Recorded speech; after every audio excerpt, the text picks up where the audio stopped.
मराठा संघर्ष योद्धा मनोज जरांगे यांचं मेहुण्याला तडीपार केल्या गेल्यानंतर वाळूचोरीच्या सगळ्या गुन्ह्यांमध्ये सगळ्या याच्यामध्ये सातत्याने चौफेर टिकावं लागली. पण जरांगेंचे राजकारण नाही म्हणणार मी, पण या आंदोलन मराठा ओबीसी वादातले प्रतिस्पर्धी समजले जाणारे लक्ष्मण हाके यांची अजून कुठेही रिॲक्शन आलेलं नाही. नेमकं त्यांचं म्हणणं काय आहे सगळ्या याच्यावर, कारण दोघंही एकमेकावर हे टीका करतात सातत्याने. तर त्यांचं नेमकं काय म्हणणं आहे सगळं, कारण एक संधीच असणार निश्चितच. तुम्ही संधी घेणार आता, कारण जरांगे अडचणीत आलेत, सातत्याने त्यांनी मराठा आंदोलन लावून धरलं, पण आता त्यांचे मेहुणेच तडीपार बनलेले आहेत. पोलिसांनी कारवाई केली, ते म्हणतात हे सीएमचं षडयंत्र आहे. हे बघा, जरांगेंचे मेहुणेच नव्हे तर जरांगेंना गाडी देणारा माणूस, जरांगेंच्या आंदोलनाला सपोर्ट करणारी माणसं, ही जी माणसं आहेत ही सर्वजण वाळू चोरीमधले गुन्हेगार आहेत की ज्यांच्यावरती पोलीस प्रशासनाला तडीपारी करावी लागली. या माणसांनी जरांगेचं आंदोलन मोठं केलं आणि त्या आंदोलनाचा नेता जरांगे झाले आणि त्या जरांगेच्या बेकायदा मागण्यांना महाराष्ट्राच्या मुख्यमंत्र्यांनी, मंत्रिमंडळातल्या सदस्यांनी, आमदारांनी, खासदारांनी पत्र दिली, बेकायदा मागण्या केल्या. दुर्दैव ओबीसींचं की ज्या ओबीसीच्या सामाजिक मागासवर्गीयांच्या प्रवर्गामध्ये आज अनेक बोगस कुणबी दाखले, कुणबी नोंदी वाटल्या गेल्या. याचं हे जे काय एक मोडस ऑपरेंडिटी आहे, ही महाराष्ट्रातल्या ओबीसींचे हक्क आणि अधिकार हिरावण्याची मोडस ऑपरेंडिटी आहे.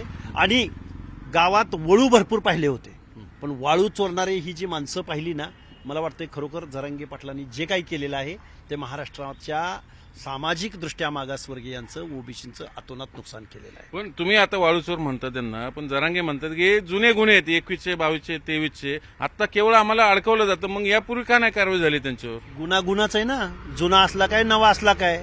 म्हणजे जुन्या गुन्हेगारांना अटक करायची नाही असं कुठं सांगितलंय? आणि जरांगेंचं जी काही तिळपापड जरांगेचा होतोय तो या लोकांना वाचवण्यासाठीच होतोय. आता परत एकदा पाठीमागं ते बोलले मी आता उपोषण करणार नाही, आणि आता परत एकदा म्हणतात की मी उपोषणाला बसेल. जरांगेंना माझा सल्ला आहे की तू आठवड्याला उपोषणाला बस.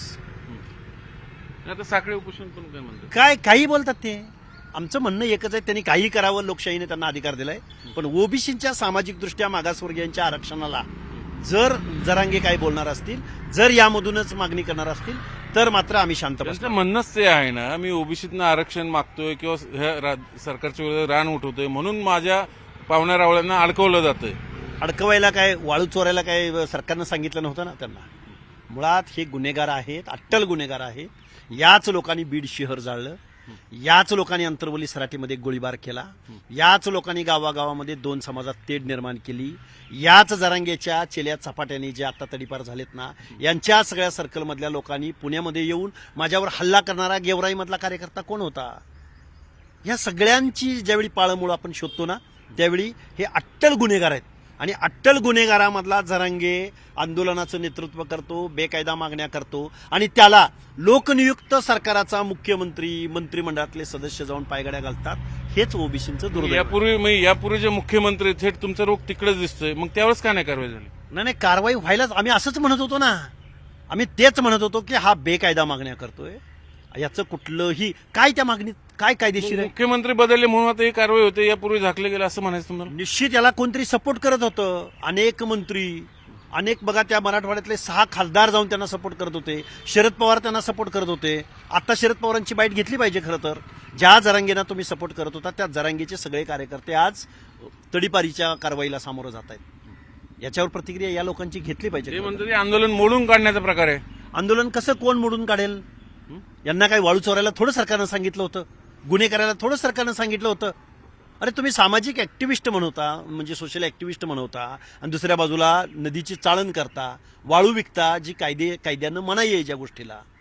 कसलं ह्या लोकांच्या हातात मराठा समाजाच्या आरक्षणाची लढाई. या जेसीबी कल्चर वगैरे सगळं. अरे जेसीबी फुलं कुणी वाटली, फुलं कुणी उधळली, जरांगेंना बसायला गाडी होती ती कुणाची होती? या तडीपार लोकांची होती. या महाराष्ट्रामधल्या ओबीसींना माझी हात जोडून विनंती आहे की तुमचं आरक्षण, ज्याला आरक्षणाबद्दल काहीही आरक्षण पॉलिसीबद्दल माहिती नाही, त्या माणसांकडून तुमचं आरक्षण आज जवळजवळ संपल्यात जमा आहे. आता हे झालं ओबीसीवरून विषय. पंकजाताई म्हणलं की मुंडे समर्थकांचा एक पक्ष निघू शकतो, त्यावरून अनेक रिॲक्शन आल्या, क्रिया प्रतिक्रिया. भुजबळ साहेबही बोलले. आता तुम्ही सगळं ओबीसी आंदोलनाचा नेता म्हणू पाहतायत सगळ्या आंदोलनाचं, खरंच आहे तसं पोटेन्शियल का केवळ आपलं आळवरचं पाणी? निश्चित स्वर्गीय गोपीनाथरावजी मुंडे हे पक्ष काढू शकले असते, तेवढं पोटेन्शियल लोकनेते गोपीनाथराव मुंडेंकडे होतं. आता पंकजाताई असोत किंवा भुजबळ साहेब असोत, ते त्यांच्या त्यांच्या पक्षामध्ये खूप मोठ्या पदावरती आहेत. त्यामुळे मला वाटत नाही की आता सध्या असं काही पंकजाताई करतील. पण महाराष्ट्रामध्ये मात्र ओबीसीचं एक लढाऊ संघटन असणं आजही गरजेचं आहे आणि त्याचं पक्षात रूपांतर होणं ही आजही गरजेचं आहे. कारण या महाराष्ट्रामधला ओबीसी सत्तेवर कुणाला बसवायचं, सत्तेवर कुणाला खाली खेचायचं हे ठरवू शकतोय. दुर्दैवानं स्वतःचा पक्ष या महाराष्ट्रात नसल्या कारणानं आजपर्यंत या महाराष्ट्रामध्ये 1% पलीकडं या महाराष्ट्रातल्या ओबीसींना बजेटरी तरतूद मिळालेली नाही. या एका प्रश्नावरनं महाराष्ट्रामध्ये ओबीसीच्या पक्षाची आवश्यकता आहे हे सिद्ध होतं. पण आजही ओबीसी म्हणता तुम्ही, पण ते एकजूट दिसत नाही. आता सारथी महायुतीमध्येच तुम्हाला शिष्यवृत्तीत फरक दिसतो एकूण सगळ्या निधी वाटप. आजही या महाराष्ट्रामधला ओबीसी ज्या भारतीय जनता पार्टीनं डीएनए ओबीसी म्हटलं, त्याच भारतीय जनता पार्टीला सुद्धा इथले कारखानदारच चालतात.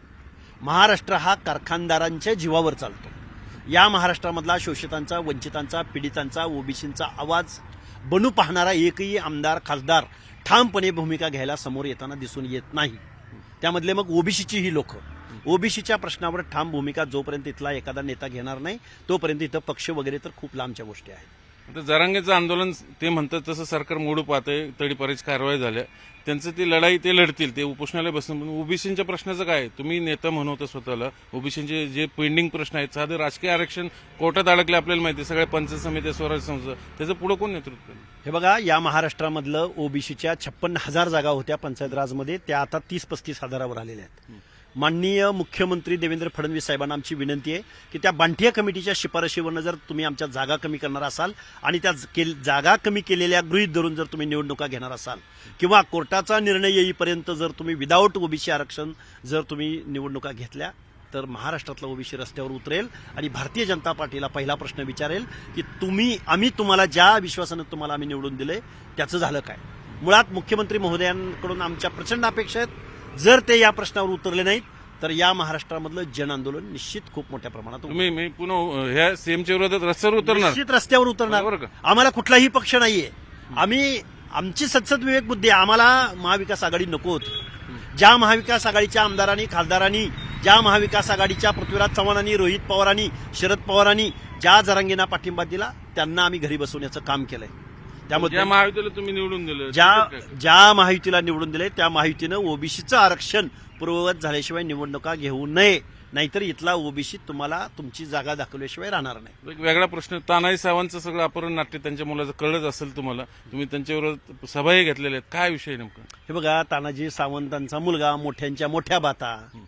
अरे सामान्य माणसाचं, अरे लोकप्रतिनिधी तुम्ही काय वागताय, काय बोलताय? अरे गरीबाचं पोरग नाराज झालं, चिडलं, रुसलं, मामाच्या गावाला जातं, जत्रेला जातं, लय झालं तर इकडं गणपतीपुळ्याला जातं. अरे तुम्ही बँकॉकला जाता, 68 लाख रुपये. अरे 68 लाख हे पैसे कुणाचे आहेत याचा शोध घ्या. 68 लाख रुपये तुम्ही नुसते हवेत 1 तासात खर्च करता. कुठून आले पैसे एवढे आणि कुठं चालले, काय झालं हे?